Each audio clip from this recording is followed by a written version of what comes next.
आज भारत की राजनीति में बहुत बड़ा दिन है, ऐतिहासिक दिन है, क्योंकि आज के दिन जो माननीय न्यायालय ने आम आदमी पार्टी के सुप्रीमो, आम आदमी पार्टी के नेशनल कन्वीनर अरविंद केजरीवाल साहब 23 वो लोग जिनको झूठे केस डालकर जेल में डाल दिया गया था, शराब घोटाला उसका नाम देकर, ताकि आम आदमी पार्टी को रोका जा सके। आम आदमी पार्टी जो पूरे देश में फैलती जा रही है उसको रोका जा सके।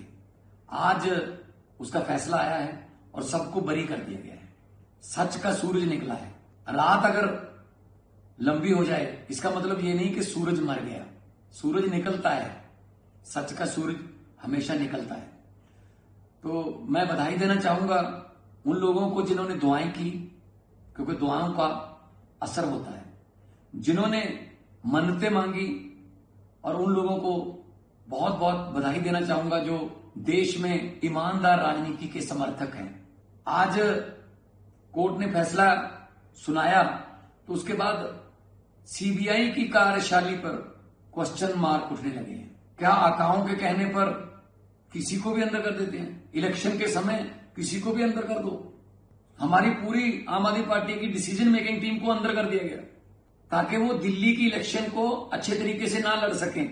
दिल्ली जीतनी है। ऐसे सत्ता जो है मिल तो जाएगी लेकिन ज्यादा देर रहेगी नहीं। ऐसे एक ना एक दिन तो सच बाहर आ ही जाता है। हुकूमत वो करते हैं जिनका दिलों पर राज होता है।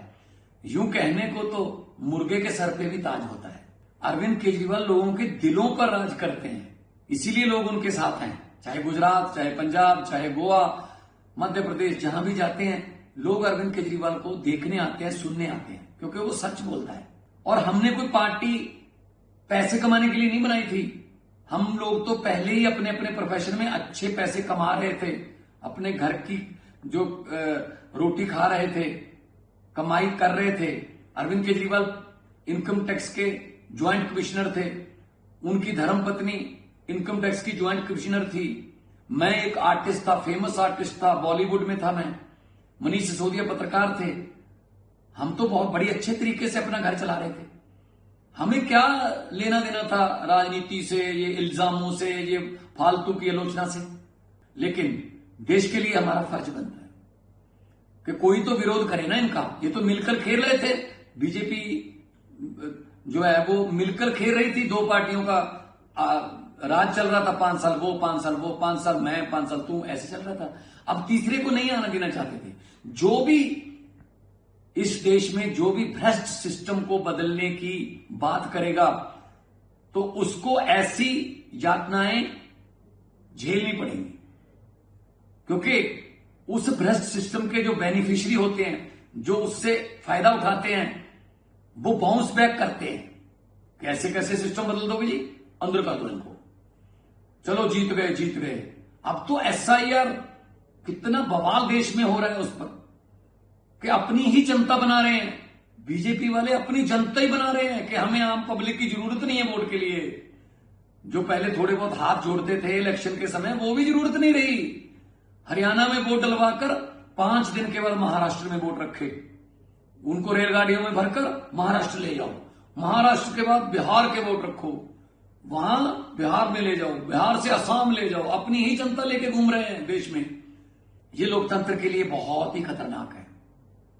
मोदी साहब, अमित शाह जी, आप सत्ता चाहते हो, राज करना चाहते हो, खुशी से करिए, लेकिन देश की समस्याओं को हल करके लोगों का दिल जीतकर वोट लीजिए। दिल जीतकर खुद जीतिए। बिजली की समस्या पूरे देश की, बेरोजगारी पूरे देश की सबसे बड़ी समस्या, गरीबी, महंगाई, शिक्षा, स्कूलों का बुरा हाल है, सड़कें, इंफ्रास्ट्रक्चर, उसकी कोई बात नहीं करता। आप लोग नफरत की, धर्म की, और इसकी पार्टी तोड़ दो, इसका निशान ले लो, इसकी पार्टी का निशान फ्रीज कर दो, चुनाव चिन्ह छीन लो, पहले इल्जाम लगा दो 17,000 करोड़ का, फिर उसके बाद उस बंदे को डिप्टी सीएम बना दो। अपनी जो वॉशिंग मशीन है उसमें धुल गया वो, अब ठीक हो गया है। मतलब हद है। ऐसे विश्व गुरु बनोगे क्या? अरविंद केजरीवाल कट्टर ईमानदार बंदा है। हम लोगों ने अपने करियर छोड़े हैं सर। अच्छे भले चलते करियर छोड़े हैं, जेल जाने के लिए हम तैयार हैं, कोई ऐसी बात नहीं है। हम वो पत्ते नहीं जो शाख से टूटकर गिर जाएंगे, हम वो पत्ते नहीं जो शाख से टूटकर गिर जाएंगे। आंधियों को कह दो अपनी औकात में रहें। हम लोग देश के लिए लड़ रहे हैं सर, हम लोगों को देश चाहिए नंबर 1। ये घोटाला नंबर 1, ये इधर की तिकड़मबाजी वो ये नहीं चाहिए हमें।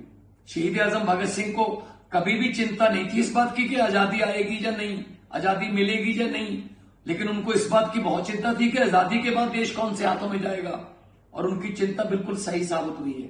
भगत सिंह ने अपनी एक चिट्ठी में लिखा था, जो चिट्ठियां भगत सिंह की चिट्ठियों की किताब है, उसमें लिखा था कि इश्क करना सबका पैदाइशी हक है, क्यों ना इस बार वतन की सरजमी को महबूब बना लिया जाए। वतन की सरजमी को महबूब मानने वाले उन लोगों की आत्माएं तड़प रही होंगी जब वो देख रहे होंगे कि ये आजादी है, ये आजादी मिली हमें। रिश्वत चल रही है, करप्शन चल रही है, कचहरियों में लोग धक्के खा रहे हैं, खज्जल खुआर हो रहे हैं, कोई नहीं पूछता। नौकरी के लिए पैसा, पेपर लीक हो रहे हैं, पता नहीं कौन कौन से जो बच्चे हैं वो कौन कौन से हालातों से निकल के पढ़ रहे हैं, लेकिन पता चलता है एक रात पहले पेपर लीक हो गया, बड़े बंदे पेपर खरीद के ले गए और नौकरियां भी ले गए। ये अच्छा नहीं है मोदी जी, ये अच्छा नहीं है अमित शाह जी। आप लोग देश चला रहे हो, लेकिन जिस तरीके से चला रहे हो उस पर आपत्ति है। आप दबंगई तरीके से देश को चला रहे हो, डेमोक्रेटर बन गए हो आप, डेमोक्रेटिक तरीके से चुने हुए डिक्टेटर। ये अच्छा नहीं है। लंबे सफर को मीलों में मत बांटिए, कौम को कबीलों में मत बांटिए। एक बहता दरिया है मेरा भारत देश, इसको नदियों और झीलों में मत बांटिए। नफरत, धर्म, जाति मत बांटिए प्लीज। बड़ा देश है, एक गुलदस्ता है देश, गुलदस्ते में हर रंग का फूल होना चाहिए, हर फूल की अपनी सुगंध होनी चाहिए। आप चाहते हो गुलदस्ते में सिर्फ एक ही रंग के फूल हो? गुलदस्ते में अगर एक ही रंग के फूल हो तो ज्यादा देर उसको देखा नहीं जा सकता सर, मन उब जाता है। डेमोक्रेटिक राइट है, आप भी लड़िए, हम भी लड़ेंगे, आप अपना काम बताइए, हम अपना काम बताइए। दिल्ली में 30,000 करोड़ का बजट था जब अरविंद केजरीवाल जी ने सरकार संभाली, तो जब तक 2025 में आप आए तब तक 66,000 करोड़ का बजट हो चुका था। बिजली भी दिल्ली में फ्री मिलती थी, स्कूल बहुत अच्छे हो गए, लोग प्राइवेट स्कूलों से बच्चों को निकालकर सरकारी में दाखिल करवाने लगे, सरकारी में भर्ती करवाने लगे। यकीन हो गया था सरकारी स्कूलों की एजुकेशन पर कि क्वालिटी एजुकेशन है। अस्पताल, आम आदमी क्लिनिक, मोहल्ला क्लिनिक खुले, और आपने आते ही सारे बंद कर दिए। कि ये कौन आ गया भाई अरविंद केजरीवाल, जो लोगों को उनके हक बता रहा है, जो लोगों को उनके अधिकारों के बारे में बता रहा है, अवगत करा रहा है, उनको जानू करवा रहा है, इसको अंदर करो। और आज सीबीआई का पूरा कच्चा चिट्ठा सामने आ गया और जज साहब ने कहा कि उन अफसरों पर भी कार्रवाई करो जिन्होंने ऐसा केस बनाया, जो बिल्कुल टिक भी नहीं पाया। सो मोदी साहब, आज अरविंद केजरीवाल के जो आंसू निकले हैं वो देश के लिए निकले हैं, वो खुद के लिए नहीं निकले, वो इस देश की बद से बदतर होती जा रही हालत पर निकले हैं। हम इमोशनल बंदे हैं, हम पत्थर दिल नहीं हैं, लेकिन जब आप ऐसे करते हो किसी के साथ जो सच्चा बंदा हो, और उसके साथ आप ऐसे जबरदस्ती जुल्म करते हो, तो फिर दुख होता है। कई बंदे ऐसे भी कोर्टों ने बरी किए हैं जिन पर आपने ऐसे झूठे केस डाले कि वो 10-10 साल जेल में रह के आए हैं, 8 साल जेल में रह के आए। क्या बरी होने के बाद उनके वो 8 साल आप जिंदगी के वापस दे दोगे, उनकी जिंदगी रिवाइंड कर दोगे?